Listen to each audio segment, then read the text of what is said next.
You know, I went to this film with very low expectations because the PR surrounding this film was not all that great. I mean, it's another one of those woke looking kind of movies that I think so many of us have just gotten tired of in Hollywood. But holy fucking shit, this movie actually slaps.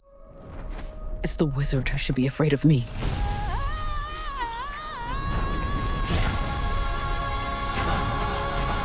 That's right, ladies and gentlemen, a prequel to The Wizard of Oz is actually fucking good. This film is a musical backstory about the Witch of the West before she became known as that. Now, I can't really say I know all that much about the Wizard of Oz story, whatever the fuck. I remember bits of the Wizard of Oz classic film, but other than that, I don't know much of anything. And I don't really care to, so this review is gonna be based solely on this film on its own. Is it good as a movie? Surprisingly, yes, I'm not really big into musicals or this kind of style and aesthetic in films, but Wicked actually takes the cake. We follow Elphaba, a woman born of green skin with unlikely magical powers that gets her into Shiz University. And of course, this film dives into the hardships that Elphaba faces being a green-skinned individual compared to everyone else who has normal skin. But thankfully, the film does not revolve entirely around her green skin and does not spend so much time lecturing us about racism. So Elphaba is accepted into the school thanks to Michelle Yeoh and must bunk with Ariana Grande's character Glinda, who I was very much not excited to see at all. I mean, right from the start, I just fucking hated her, but as the film progressed, I actually grew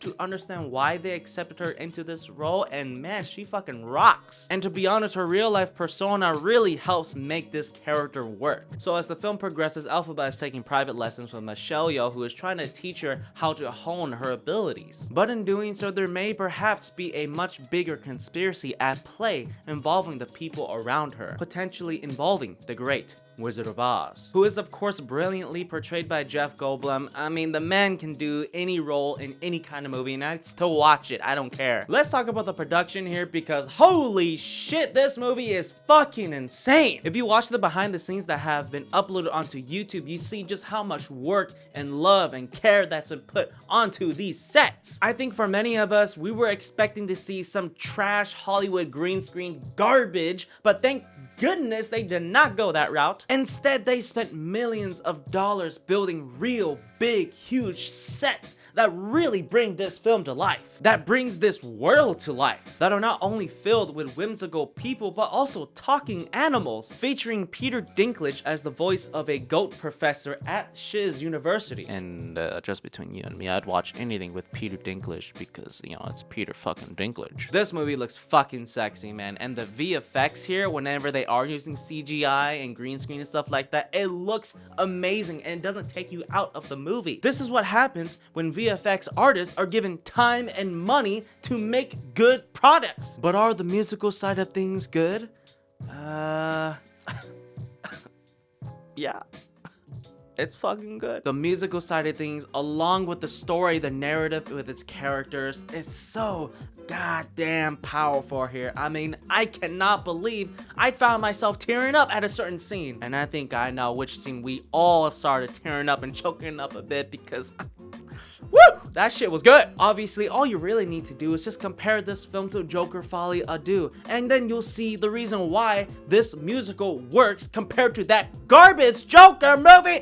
The songs help express the characters' emotions in a fantastical kind of way, and it helps move the plot along in a much more whimsical and believable sense. All I'm trying to say is that the songs and performances in this film are amazing. They didn't always work for me, but I had a blast just going along and bopping with the song. And my goodness, the choreography for these giant sets with so many actors and performers, wow, there is just something to behold here. Cynthia Erivo is the actress of Elphaba here, and she is just magnificent. Ariana Grande is great and all, but holy shit, Cynthia just carries the fuck out of this movie with such a powerful performance that you know, can make a grown man cry. She is definitely getting nominated for an Oscar here, and I really hope she does. She deserves it. I think my only issues with this film is the runtime and the relationships and how they sort of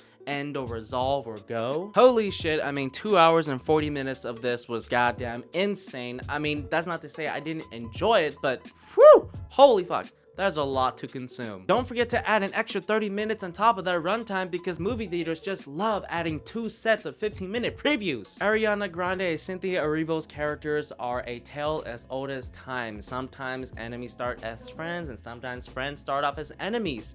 And in this film, it's the latter. Their friendship wasn't really developed all that much enough for me to care by what happens at the end. While I felt for them, it didn't really hit as hard as it wanted to. But then again, perhaps I'm judging too soon because this film overall is only part 1 of the story. That's right, ladies and gentlemen, there is gonna be a part 2 to this film. And Jonathan Bailey being the romantic interest in this film to create this awkward love triangle that's going on here adds something to this movie. I didn't really care, but then again, this is perhaps just setup as to what's gonna happen next in the sequel. And of course, the only Asian guy in this film that has lines and has a prominent presence is a gay sidekick. Nothing against the actors, just the stereotypical bullshit that we seem to get Asian guys locked into. Anyways, these are my thoughts here. I was not expecting to find myself actually liking this film, but holy shit, it is worth the watch. Give the movie Wicked a chance, and I promise you, you'll most likely end up having a good time. Alright, that's enough of me.